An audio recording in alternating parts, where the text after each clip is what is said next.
ഇന്നൊരു Sunday cleaning വ്ളോഗാണ് കേട്ടോ. ഇന്ന് നമുക്ക് മൊത്തത്തിലൊന്ന് തൂത്തുവാരി തുടച്ച് വൃത്തിയാക്കാം. അപ്പോൾ രാവിലെ തന്നെ ഞാൻ ക്ലീനിങ് പരിപാടിയൊക്കെ തുടങ്ങിയിട്ടുണ്ട്. ഇവിടേക്ക് ഫുള്ളായിട്ടൊന്ന് തൂത്തുവാരി കൂട്ടിയിട്ടുണ്ട്. അപ്പോൾ ഒരുപാട് ചവറുണ്ട്. ഞാൻ വെട്ടുന്ന തുണികളും പ്രധാനമായിട്ടും മിസ്രിയെ വെട്ടുന്ന കഷ്ണങ്ങളാണ്, പേപ്പർ കഷ്ണങ്ങൾ. അപ്പോൾ അതെല്ലാം ഞാൻ വലിയ കഷ്ണങ്ങളെല്ലാം എടുത്ത് മാറ്റിയിട്ട് ഇക്കാടെ ഒരു പെയിൻറ്റ് ബ്രഷ് ഉപയോഗിച്ചാണ് പൊടിയെല്ലാം തൂത്ത് ചവറുവാരിയിലേക്ക് കയറ്റുന്നത്. അപ്പോൾ ഈ ബ്രഷ് ഉപയോഗിച്ച് നമുക്ക് എല്ലാ പൊടിയും ഇതിൻ്റെ സൈഡിൽ കുഴിയൊക്കെ ഉള്ളതുകൊണ്ട് ഇപ്പോൾ പൊടിയൊക്കെ അതിൻ്റെ ഇടയിൽ കിടക്കും. അപ്പോൾ ഈ ബ്രഷ് ഉപയോഗിക്കണമെങ്കിൽ പെട്ടെന്ന് തന്നെ നമുക്ക് പൊടിയൊക്കെ നന്നായിട്ട് തൂത്ത് എടുക്കാൻ പറ്റും. പിന്നെ ഞാൻ അടുക്കളയിലേക്ക് വന്ന് ഗ്യാസൊക്കെ ഒന്ന് ക്ലീൻ ചെയ്യുന്നുണ്ട്. അപ്പോൾ ഗ്യാസിൻ്റെ 2 സ്റ്റാൻഡും നന്നായിട്ട് തുരുമ്പെടുത്ത് ഇവിടെ പൊടിഞ്ഞ് വീണുകൊണ്ടിരിക്കുവാണ്. അപ്പോൾ ഈ സ്റ്റാൻഡ് മാറ്റിയിട്ട് പുതിയ സ്റ്റാൻഡ് വാങ്ങിക്കണം. കുറച്ച് ദിവസം കൊണ്ട് ഇക്കാടുന്ന് ഞാൻ പറഞ്ഞു വിടുന്നുണ്ട്, പക്ഷേ പുള്ളിക്കാരൻ ഇതുവരെ വാങ്ങിച്ചുകൊണ്ട് വന്നിട്ടില്ല. അപ്പോൾ ഞാൻ ഗ്യാസ് എല്ലാം ഒന്ന് തുടച്ച് വൃത്തിയാക്കി മേശയെല്ലാം ഒന്ന് തുടച്ചെടുത്തിട്ടുണ്ട്. മഴവെള്ളം കുറച്ച് ബാരലിലുണ്ടായിരുന്നു, അപ്പോൾ അത് വെച്ചിട്ടാണ് ഞാൻ ഇന്ന് കഴുകലെല്ലാം നടന്നത്. കാരണം 2 മാസത്തോളമായി ലൈൻ പൈപ്പിൽ ഇപ്പം വെള്ളം വന്നിട്ട്. അപ്പോൾ കുറച്ച് പാത്രങ്ങളൊക്കെ കഴുകാനുണ്ടായിരുന്നു. സിങ്കൊക്കെ ഒന്ന് പാത്രമൊക്കെ കഴുകി സിങ്കെല്ലാം ഒന്ന് ക്ലീൻ ചെയ്തിട്ടു. അപ്പോൾ ഞാൻ വിചാരിച്ചു ഇനി വീടിനകമൊക്കെ ഒന്ന് തുടയ്ക്കാമെന്ന്. അങ്ങനെ ഞാൻ ബക്കറ്റും വെള്ളമായിട്ട് ഹാളിലേക്ക് ചെന്നിട്ടുണ്ട്. അവിടെയെല്ലാം നന്നായിട്ട് തുടയ്ക്കുന്നുണ്ട്. പിന്നെ അങ്ങനെ തുടച്ചുകൊണ്ടിരുന്നപ്പോൾ ഇതിൽ തുടയ്ക്കുന്നതിന് മുമ്പ് തന്നെ ഞാൻ ഈ റൂമൊന്ന് കഴുകി ഇറക്കിയിട്ടുണ്ടായിരുന്നു. കൊച്ചുങ്ങളെ ഇന്നിപ്പോൾ അവിടെ നിന്ന് മാറ്റി ഇനിയിപ്പോൾ കോഴിക്കൂട്ടിലോട്ടാണ് അവരെ ഇടുന്നത്. അപ്പോൾ ഇത്രയും നാളും കുഞ്ഞുങ്ങളായിരുന്നുകൊണ്ട് ഈ റൂമിലായിരുന്നു കിടത്തിയിരുന്നത്. അപ്പോൾ അവിടെ നിന്ന് അവരെ മാറ്റിയിട്ട് ഞാൻ ആ റൂമൊക്കെ ഒന്ന് കഴുകി ഇറക്കിയിട്ടുണ്ട്. പിന്നെ നമ്മുടെ തുടയ്ക്കുന്ന പരിപാടിയൊക്കെ ഇവിടെ തകൃതിയായിട്ട് നടന്നുകൊണ്ടിരിക്കുന്നുണ്ട്. അപ്പോൾ ഞാൻ കൊച്ചുങ്ങളെന്ന് പറഞ്ഞത് വേറെ ആരെയുമല്ല, നമ്മളെ സിദ്ദീഖിനെയും നമ്മുടെ മധുക്കുട്ടനെയുമാണ്. ഇവിടെ കാണണം അവർ രണ്ടുപേരും. അങ്ങനെ ഞാൻ റൂമൊക്കെ തുടച്ചു. അടുക്കള വരെ ഞാൻ തുടച്ചെത്തിയിട്ടുണ്ട്. അടുക്കളയിലെത്തിയപ്പോൾ എനിക്കൊരു ഐഡിയ, ഈ ഫ്രിഡ്ജ് കുറേ നാൾ കൊണ്ട് ഞാൻ തുടയ്ക്കുന്നതിനേക്കാളും ഒരുപാട് അഴുക്കുണ്ട്. കാരണം ഇത് വാങ്ങിച്ചിട്ട് ഇന്നേ വരെ ഞാനിത് വൃത്തിയാക്കിയിട്ടില്ല. അപ്പോൾ ഇതൊന്ന് നന്നായിട്ട് ഇതിനെ കുളിപ്പിച്ചൊന്ന് കുട്ടപ്പനാക്കി എടുക്കണം. അപ്പോൾ ഇന്ന് അതും കൂടെ അങ്ങ് ചെയ്തേക്കാമെന്ന് വിചാരിച്ച് ഞാൻ അതിൻ്റെ ട്രേകളെല്ലാം ഓരോന്നായിട്ട് ഊരിയെടുത്ത് നന്നായിട്ട് സോപ്പിട്ട് കഴുകി ഒന്ന് വെള്ളം തോരാൻ വെച്ചിട്ടുണ്ട്. അത് കഴിഞ്ഞിട്ട് ഞാൻ കുറച്ച് ഷാമ്പു എടുത്തിട്ട് വെള്ളത്തിൽ കലക്കിയിട്ട് ഫുള്ള് ഫ്രിഡ്ജ് ഓഫാക്കിയിട്ടിട്ട് ഞാൻ അതിൻ്റെ ഉൾഭാഗം ഫുള്ള് നന്നായിട്ട് സ്ക്രബ് ചെയ്ത് അഴുക്കൊക്കെ ഇളക്കുന്നുണ്ട്.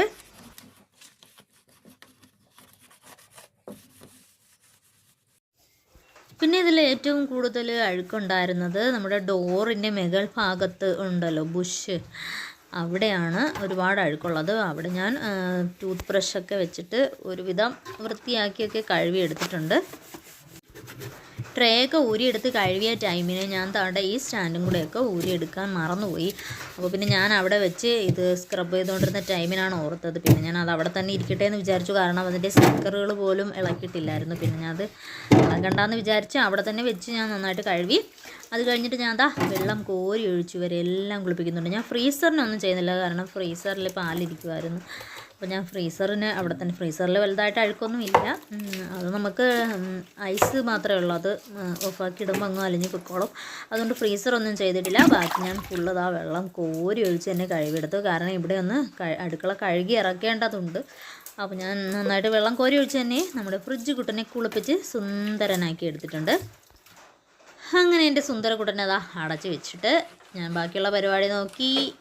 താഴെ കിടന്ന വെള്ളമൊക്കെ ഒന്ന് തുടച്ച് ഞാൻ മാറ്റി. അത് കഴിഞ്ഞിട്ട് ഒരു നല്ല തുണിയെടുത്ത് ഫ്രിഡ്ജിൻ്റെ ഉൾഭാഗമൊക്കെ, ഇപ്പോൾ ഒരുപാടധികം വെള്ളം കിടക്കുന്നുണ്ടായിരുന്നു. അപ്പോൾ ഫ്രിഡ്ജിൻ്റെ ഉൾഭാഗമൊക്കെ നന്നായിട്ട് തുടച്ചെടുത്തു. അത് കഴിഞ്ഞിട്ട് നമ്മൾ കഴുകി വെച്ച ട്രേയും ഒക്കെ തുടച്ച് തിരിച്ചതൊക്കെ ഫിറ്റ് ചെയ്തു.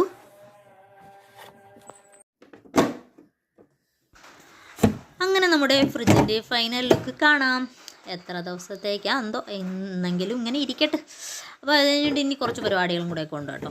ഇതൊക്കെ ഫിറ്റ് ചെയ്ത് കഴിഞ്ഞിട്ട് ഫ്രിഡ്ജ് വൃത്തിയാക്കി കഴിഞ്ഞിട്ട് അതിൽ വെക്കാനായിട്ട് കുറേ നാൾ മുമ്പേ ഞാൻ കുറച്ച് സാധനങ്ങൾ വാങ്ങിച്ചു വെച്ചിട്ടുണ്ടായിരുന്നു. കുറച്ച് ഓർഗനൈസറാണ്.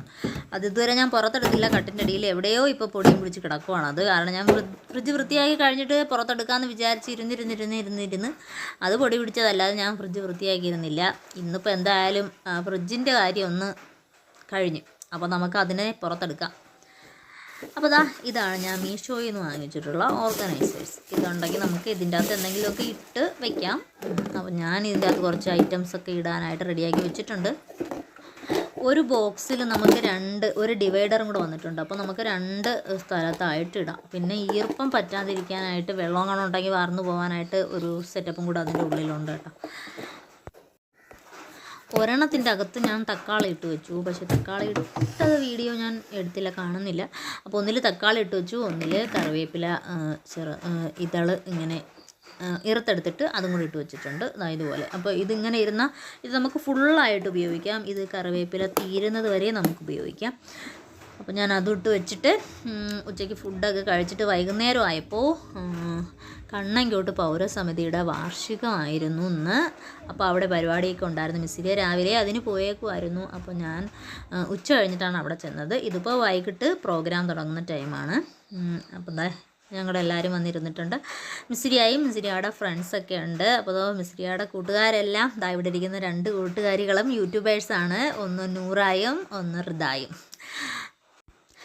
അപ്പോൾ ഇവരുടെ 2 പേരുടെയും ചാനൽ ഞാൻ മെൻഷൻ ചെയ്തേക്കാം. അപ്പോൾ വൈകിട്ട് ഇവിടെ ചായയും ബിസ്ക്കറ്റൊക്കെ ഉണ്ടായിരുന്നു. അപ്പോൾ ഞങ്ങൾക്ക് ചായയും ബിസ്ക്കറ്റൊക്കെ കിട്ടി. അതൊക്കെ കഴിച്ചിട്ട് ഇവിടെ പ്രോഗ്രാം തുടങ്ങി. അപ്പം കുറേ അധികം ട്രോഫികളുണ്ട്. ഇന്നത്തെ പ്രോഗ്രാമിനുള്ള ട്രോഫികളുണ്ട്. അല്ലാതെ കുറച്ച് SSLC +2 മാർക്ക് വാങ്ങിച്ച കുട്ടികൾക്കുള്ള ട്രോഫികളുണ്ട്. അങ്ങനെ കുറച്ച് 2 പോലീസുകാരെ ആദരിക്കുന്ന ട്രോഫിയുണ്ട്. അങ്ങനെ ഒരുപാട് ട്രോഫികളുണ്ട്. പിന്നെ ഇവിടെ വരുന്ന എല്ലാവർക്കും പ്രോത്സാഹന സമ്മാനമുണ്ട്. അപ്പോൾ പ്രധാനമായിട്ടും ഇന്നിവിടെ ഒരു കേൾവിശക്തി ഇല്ലാത്തൊരു കുട്ടിക്ക് ശ്രവണ സഹായം കൊടുക്കുന്ന ഒരു ചടങ്ങാണ് മെയിനായിട്ട് നടക്കുന്നത്. അപ്പോൾ അതാണ് ഇവിടെ നടന്നുകൊണ്ടിരിക്കുന്നത്.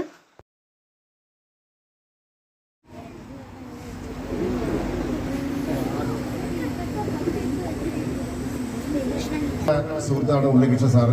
ദീർഘകാലം ചടയമംഗലം സ്റ്റേഷനിലും കണിക്കൽ ചടയമംഗലം സ്റ്റേഷനിലേക്ക് വന്നിട്ടുണ്ട്. വളരെ മാതൃകാപരമായി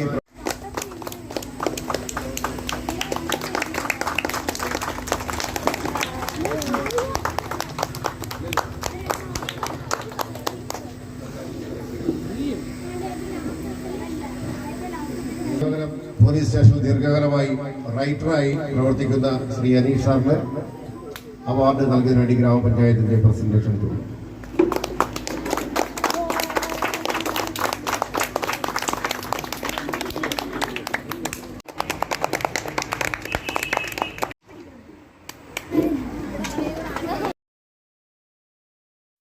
അങ്ങനെ ലാസ്റ്റ് മിസ്സിരിയാക്ക് അവനായിട്ട് ട്രോഫി കിട്ടി. മിസ്സിരിയാക്ക് ക്വിസിന് 2ും മെമ്മറിക്ക് 1ും ഉണ്ടായിരുന്നു. അപ്പോൾ നമ്മുടെ ട്രോഫി വാങ്ങിച്ചു. അപ്പോൾ ബാക്കി ഫ്രണ്ട്സിന് എല്ലാവർക്കും ട്രോഫിയൊക്കെ വാങ്ങിച്ചിട്ട് ഞങ്ങൾ തിരിച്ച് വീട്ടിലോട്ട് വന്നു.